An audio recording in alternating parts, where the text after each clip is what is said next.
আরে বাবা, কি বিশ্রী রান্না হয়েছে! তরকারিতে কি কোনো জিরে বাটা, আদা বাটা কিছুই দেয়নি নাকি? কই গো রাধুনী ঠাকুর, কোথায় গেলে? এদিকে এসো। বলুন রানীমা। বলছি, তুমি তো রাজবাড়িতে দীর্ঘদিন ধরেই রান্না করছো, কিন্তু ইদানি তোমার রান্না এত বেস্বাদ লাগছে কেন? সে তো আমি বলতে পারবো না, আমি তো আগের মতনই রান্না করি। ছোট মুখে বড় কথা বলছি, আমি কিছু বলতে চাই রানীমা। এই, তুই আবার পাকামো করতে এসছিস কেন রে? তোকে কি রানীমা ডেকেছেন নাকি? আহ, কি বলতে চাইছে শুনেই দেখি না, বলো। রানীমা, এখন আর রাঁধুনি ঠাকুর আগের মতো যত্ন নিয়ে রান্না করেন না। রান্নাঘরে পড়ে পড়ে ঘুমোয় আর তাড়াহুড়ো করে কোনো রকমে রান্না করে দেন। একদম বাজে কথা বলবি না। বাজে কথা না রানীমা, শিলনোড়ায় বাটতে ওনার কষ্ট হবে বলে আজকাল রাঁধুনি ঠাকুর শুধু জিরে ফোড়ন দিয়ে রান্না করেন। এত বেতন দিয়ে তোমাকে রাখা হয় কি এই ফাঁকিবাজির জন্যে? কি মানে, ভুল হয়ে গেছে। এর যদি এই ভুল করার ইচ্ছে হয় তাহলে তল্পি তল্পা গুটিয়ে বাড়ি গিয়ে ভুল করো, মনে থাকবে? মনে থাকবে মহারাজ। কি হচ্ছে বলো তো রানী? সকালে বাগানে পায়চারি করছিলাম, দেখি মালি একটা গাছেও জল দেয়নি। এই গরমে জল না পেলে যে গাছপালাগুলো মরে যাবে। সবাইকে এবার মনে হচ্ছে বলে বলে কাজ করাতে হবে।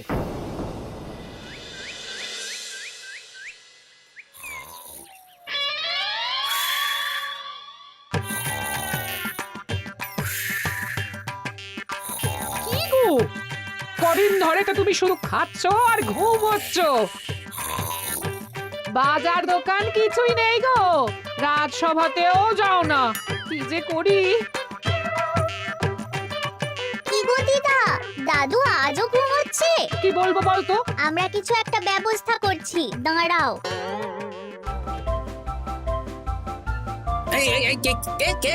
ওঠো দাদু, আর কত ঘুমে? কুড়েমির একটা সীমা থাকে। ওঠো বলছি, ওঠো, ওঠো না। আমি বুঝতে পারছি বাড়ির কাজ, বাজার দোকান এসব না করার জন্য তুমি পড়ে পড়ে ঘুমোচ্ছ।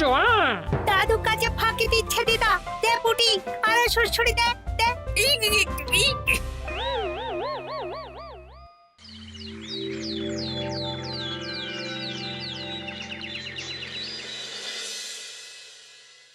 মহারাজের শরীর খারাপ না মন খারাপ? মহারাজ এরকম চুপ করে ঘুম মেরে থাকলে তো রাজপাট সব উঠে যাবে। কিছুই বুঝতে পারছি না। মহারাজ আছেন চুপটি করে, নেই যে মুখে শব্দ। ফাঁকি দিলে এবার তাকে করব আমি জব্দ। অনেক শুয়েছি, আর নয়। মহারাজ, কে ফাঁকি দিচ্ছে? আমি তো ফাঁকি দিই না। পণ্ডিত, তুমি দিচ্ছ নাকি ফাঁকি? না না, বৈদ্য। আমি ফাঁকি দিলে সবাই ওই রোগে ভুগে মরে যাবে। আমি তো রোজ সময়ই রাজসভায় আসি, তাহলে আমি বলছি আসল কারণ। রাজবাড়ির রাঁধুনি ফাঁকি দিচ্ছে, আর 3 দিন ধরে রাজসভায় গোপাল বেপাত্তা। হ্যাঁ, এই গোপাল বেটাই আসল ফাঁকিবাজ। ওকে বরখাস্ত করে দিন। গোপালকে যদি বরখাস্ত করা হয় তাহলে বিপদে আপদে মহারাজের পাশে দাঁড়াবে কে? অসময় মহারাজ বুদ্ধি পাবেন কার কাছে? এই সুযোগ, এই সময় গোপালকে মহারাজের চক্ষুশূল করতে হবে, তাহলে আমি একেবারে জেঁকে বসতে পারবো। মহারাজ, গোপাল ঠিক কতটা ফাঁকিবাজ হয়ে উঠেছে তার কোনো ইয়ত্তা নেই। হ্যাঁ বলুন তো। বেটা গোপাল কোনোদিন সঠিক সময়ে রাজসভায় আসে না, কোনো দিন তো আসেই না, যেমন আজকেও আসেনি। আর না এলে মহারাজকেও কারণটা জানায় না। আপনাকে সম্মান করা তো দূরের কথা, কোনো ভ্রুক্ষেপই করে না। এটা কিছুটা হলেও মন্ত্রী মশাই ঠিক কথা বলছেন। হ্যাঁ, এ তো একদম সঠিক কথা। ঠিক বলেছ। প্রহরী, প্রহরী, বলুন মহারাজ। তুমি আরেকজনকে সাথে নিয়ে এক্ষুনি গোপালকে তুলে নিয়ে এসো। আচ্ছা মহারাজ। বলি, তুমি আজকেও রাজসভায় কামাই করবে? অর্ধেক দিন কামাই করলে বেতন কাটা যাবে গো। গিন্নিমা, গোপালকে মহারাজ ডাকলেন। ওই দেখো, রাজবাড়ি থেকে প্রহরীও ডাকতে এসেছে। ওহ, মহারাজের আদেশ না শুনলে তোমাকে তুলে নিয়ে যেতে বাধ্য হব। আরে দাঁড়িয়ে দেখছিস কি? তুলে নিয়ে চল। ঠিক বলেছিস, তুই হাত ধর আর আমি পা ধরি। আমরা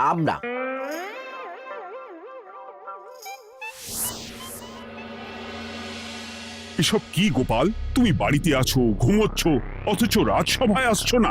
কি ব্যাপার? আগে মহারাজ, মস্তিষ্ককে বিশ্রাম দিয়ে বুদ্ধি বাড়াচ্ছিলাম। অনেক ব্যবহার হয়েছে তো, তাই একটু বিশ্রাম দরকার আর কি। আমার পুরো রাজসভাটাই ফাঁকিবাজ। আমি সবাইকেই বিদায় করব, আর গোপালকেও।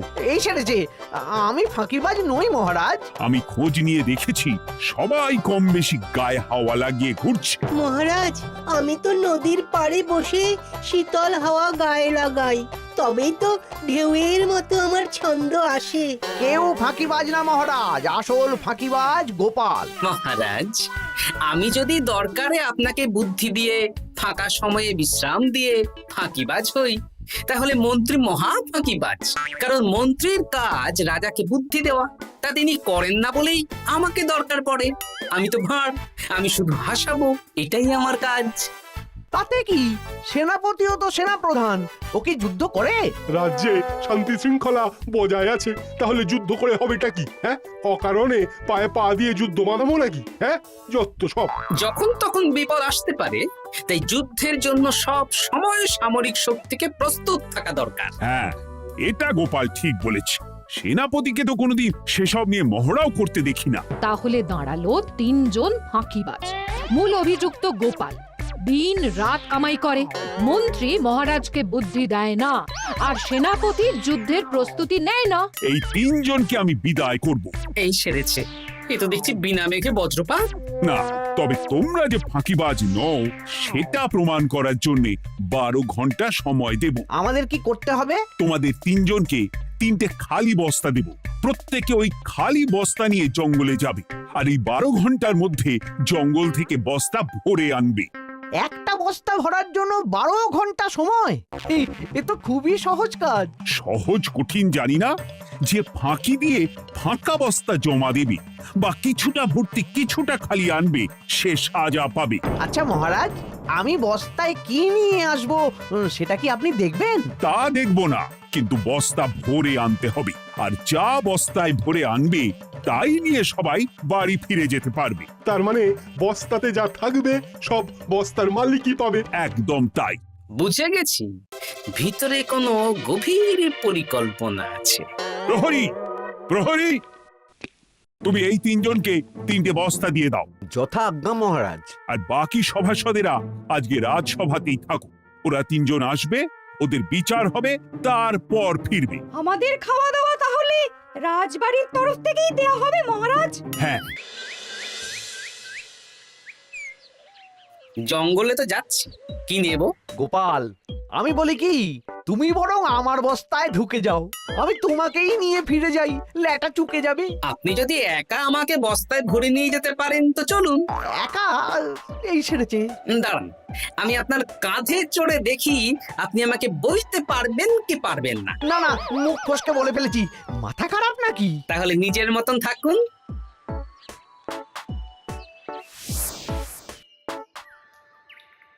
এমন কি বা আছে এই জঙ্গলে? আমার কাজে লাগার মতন তো কিছুই দেখতে পাচ্ছি না। ওই তো ওই দিকটা একটু ছায়া আছে বেশ, ওই গাছের নিচে গিয়ে বিশ্রাম নি। সেনাপতি, অত চিন্তা ভাবনা করার কিছুই নেই। মহারাজ তো আর দেখবেন না আমরা বস্তায় কি ভরে নিয়ে যাব। 12 ঘন্টা অনেক সময়। এখন বিশ্রাম নাও। আপনার ইঁদুরের পেট, আপনি বিশ্রাম নিন। দেখি জঙ্গলে থেকে কিছু ফল পেড়ে আগে খাই, তারপর না হয় ওই বস্তাটা ওই ফলমূলের খোসা আর মাটিতে পড়ে থাকা পাতা দিয়ে ভরিয়ে মহারাজের কাছে নিয়ে যাব। হ্যাঁ, বস্তা যখন বাড়ি নিয়েই যেতে পারবো, তাহলে বনের সব থেকে ভালো ভালো ফলগুলো আগে ভরে নি।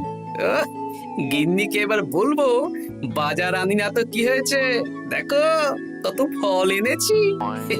যাই, এর থেকে কিছু মহারাজকে ভেট দেব, মহারাজ বেশ খুশি হবেন।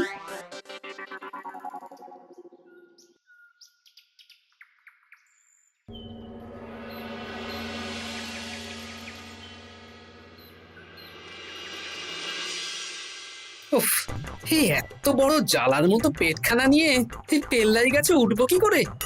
দূর দূর, আশেপাশে ঢিল পাথরও দেখতে পাচ্ছি না। এই বুড়ো বয়সে হাড়গোড় ভাঙলে সে এক খারাপ ব্যাপার হবে। আরে দূরে ওদিক থেকে আওয়াজ পাওয়া যাচ্ছে, তার মানে এই বনে কেউ এসেছে। ভাই মদন, এই গাছটা ঝড়ে ভেঙে অনেক দিন পড়েছিল, এটা তো নেবই। তুই ওদিকে দেখ, কত মোটা একটা সেগুন গাছ রে। ওই গাছটা নিয়ে গেলে আমরা 1 বছর বসে খেতে পারবো। তাহলে আর দেরি কেন, হাত লাগা। আরে আরে আরে, করো কি এগুলো সব আমাদের মহারাজ কৃষ্ণচন্দ্রের পছন্দের গাছ। ভুলেও এই গাছ কেটে নিয়ে যাওয়ার ভাবনা চিন্তা করো না। আর ওই সেগুন গাছটা তো মহারাজের সবচেয়ে প্রিয়। আরে মহারাজ কি করে জানবে শুনি? এই বনে তো তিনি ভুল করেও আসেন না। এই যে আমি আসি, আমি মহারাজের দূত। তোমরা যদি ভুল করে ওই সেগুন গাছে হাত দাও তাহলে কিন্তু তোমাদের গর্দান যাবে। এই সেরেছে, কিন্তু আমরা তো কাঠুরিয়া, কাঠ ছাড়া পেট চালাবো কি করে? সে তোমাদের ব্যবস্থা তোমরা করো, অন্য অনেক কাজ আছে। এই সামনের গাছটা মরে পড়ে আছে, এটার কাঠ আমরা নিয়ে যেতে পারবো তো? তা পারবে, এতে অত চিন্তার ব্যাপার নেই। গোপাল আছে যখন, তখন এই রাজ্যের কেউ মুশকিলে থাকবেই না। শুধু তোমাদের একটা কাজ করতে হবে। কি কাজ? এই নাও বস্তা। আমার জন্য এই জঙ্গল থেকে টাটকা বিভিন্ন ফল পেড়ে এই বস্তা ভরে দাও, তাহলে মহারাজকে আর তোমাদের কথা বলবো না, বুঝলে? আর তোমাদের যাতে রাজবাড়িতে কোনো কাজ হয় সেই নিয়ে মহারাজের কাছে সুপারিশও করো, কেমন? বেশ বেশ, তুমি তাহলে এখন এখানে বিশ্রাম করো, আমরা তোমার বস্তা ভরে ফল নিয়ে আসছি। ঠিক আছে, আমি তোমাদের কুঠার পাহারা দিচ্ছি, তোমরা ভালো তরতাজা ফল বস্তায় ভরে নিয়ে এসো।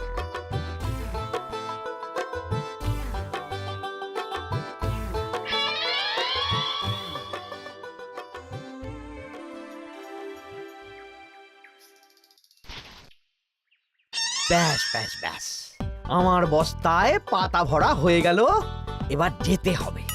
আমারও বস্তা ভরা হয়ে গেছে মন্ত্রী মশাই।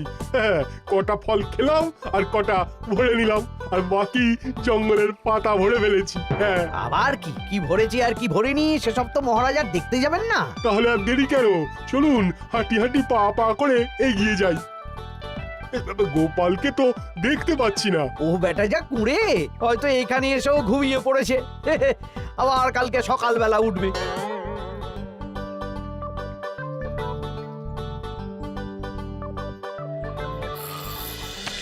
এই যে ভাইয়া, এই যে। হ্যাঁ, কে কে?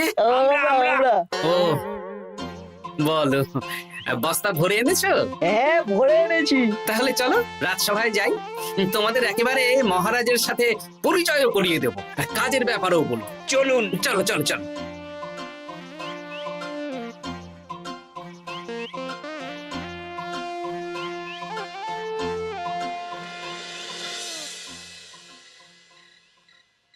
দেখা যাক মন্ত্রী সেনাপতি গোপাল কখন বস্তা ভরে আনে।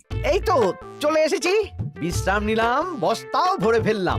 এই দেখুন মহারাজ, আমিও বস্তা ভরে এনেছি। বাহ, তোমাদের বস্তা দেখে তো মনে হচ্ছে খুব হালকা। হ্যাঁ, আপনি যখন আমাদের বস্তা ভরে কি এনেছি সেটা দেখবেন না, তখন অত খাটাখাটনি করে কি লাভ মহারাজ? কিন্তু গোপালের এখনো অবধি দেখা নেই, ও কি সোনা গয়না ভরে আনছে? গোপাল যা কুঁড়ে আর ঘুমকাতুরে, হয়তো জঙ্গলেও ঘুমিয়েই পড়েছে।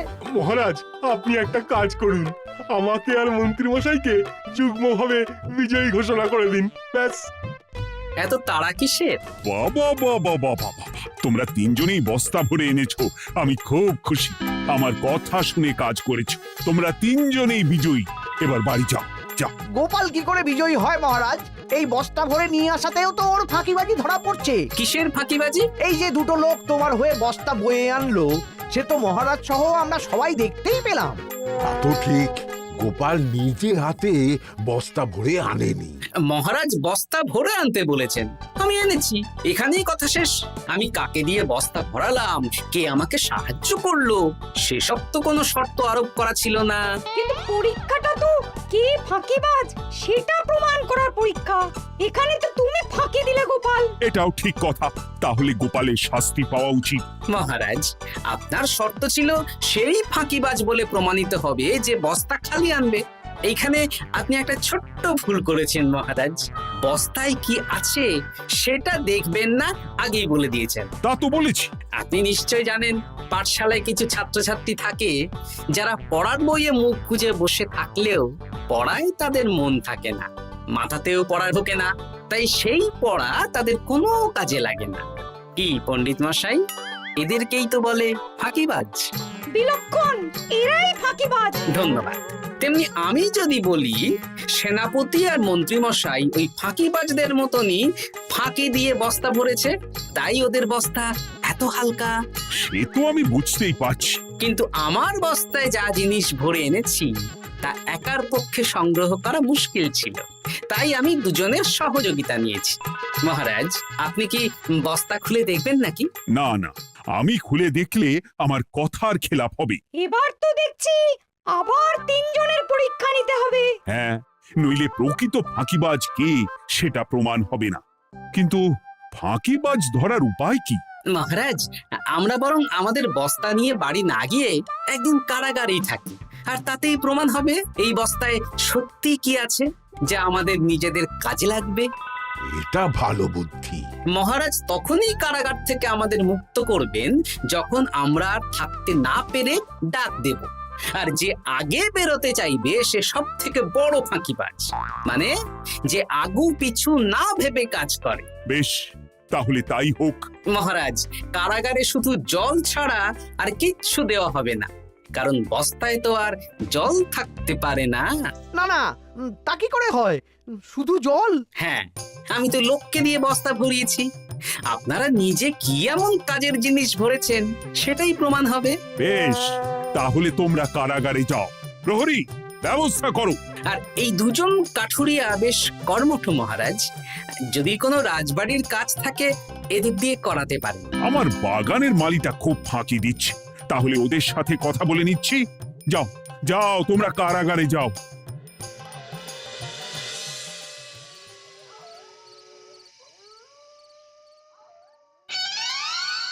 ওরে বাবা রে, কি খিদে খিদে পাচ্ছে রে।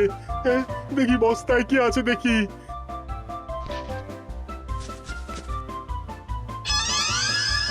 দু একটা পচা ফল, দেখি দেখি একটু ভালো আছে। এটা একটু ভালো আছে, হ্যাঁ এটাই খাই, হ্যাঁ এটাই খাই।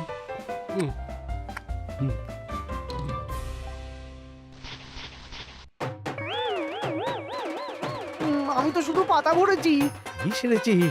আমাকে কি জল খেয়েই কাটাতে হবে?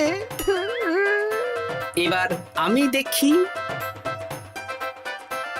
আহ, টাটকা ফল আর জল। আমার কাছে যা ফল আছে এগুলো খেয়ে আরাম করে 5-6 দিন কেটে যাবে। ও গোপাল, আমাকেও কটা ফল দাও না গো। ও গোপাল, আপনি এখান থেকে উঠুন, অন্য বাগানে ফুল হয়ে ফুটুন। ফল খাবেন? এখন কর্মফল ভোগ করুন। ওরে বাবা, জল খেয়ে আর কতক্ষণ কাটাবো?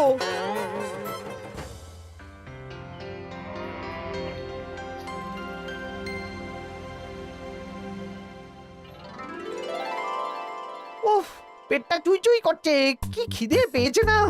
আমি আমি বাড়ি যাব। আপনি বাড়ি যাবেন? তাহলে বেরিয়ে আসুন, বেরিয়ে আসুন। বেটা গোপাল কায়দা করে এমন শর্ত দিতে বললো, পুরো ফেঁসে গেলাম। আমারও তো খাওয়ার মতন তেমন কিছু নেই, আমিও এখানে থাকবো না। আমি এখানেই আছি, ফল খাবো, জল খাবো, আর প্রকৃতির ডাক এলে একটু বাইরে যাব।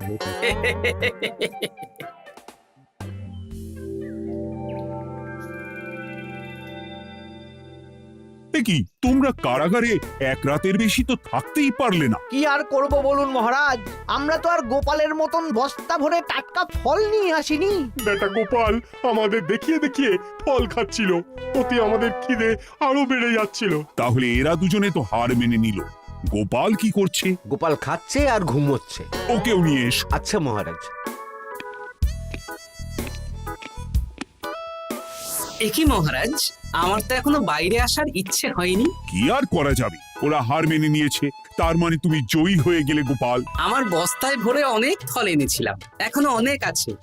আপনি তাহলে বাকি ফলগুলো নিয়ে নিন। তাহলে তো এটাই প্রমাণ হলো গোপাল কাজের সময় ফাঁকিবাজি দেয় না, শুধু বুদ্ধি বাড়ানোর জন্য একটু বেশি ঘুমোয়।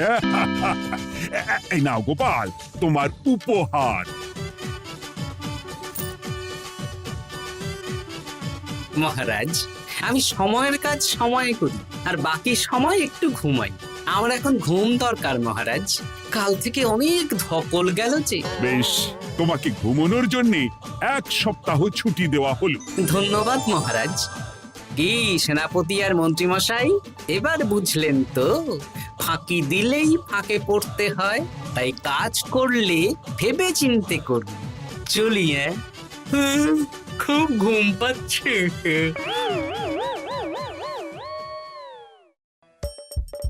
হাসির রাজা জ্ঞানের রাজা